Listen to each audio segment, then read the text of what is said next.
Welcome to this week's Third Party Thursday. My name is Wendy Davis and I'm the Operations Manager here at VinMinder. Today we are going to talk about the Due Diligence Guide or Checklist. And first, a note of caution, the word checklist is a bit of a misnomer. While you might check items off the list, you do need to make sure that each item is adequately reviewed to ensure it meets the purpose for which you are gathering.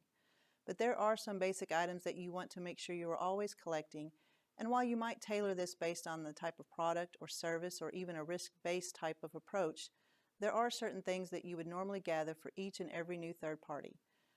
These are certain foundational documents that should always be obtained. There are 6. Here we go.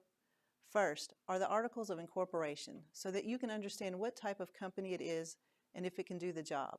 For example, you wouldn't expect your core processor to be a sole proprietorship or even an LLC.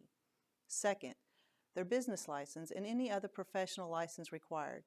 This is particularly true of those in the payment card industry to make sure they are PCI compliant, and any attorneys you are doing business with to make sure they are a member of the Bar Association or have expertise in the particular type of activity in which you have them engaged.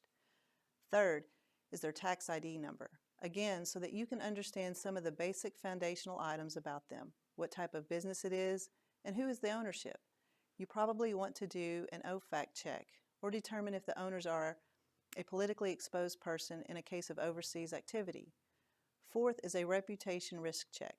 This is becoming increasingly important since the days of the CFPB complaint database. You can easily search the CFPB complaint database or do a Better Business Bureau check on them, and when you find problems there, you probably want to understand what their complaint management activities are.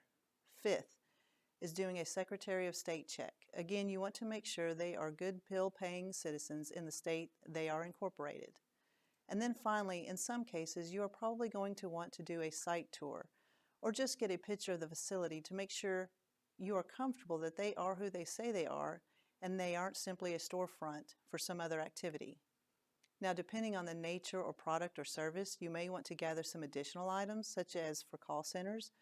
You probably want to look at some of their underlying policies and procedures. This would be a good idea as well for any marketing or processing companies you are dealing with as well. Additionally, a copy of their recent audit report, whether internal or external, can often help you identify problems before they present a risk to your organization. Next is the SSAE 18 report.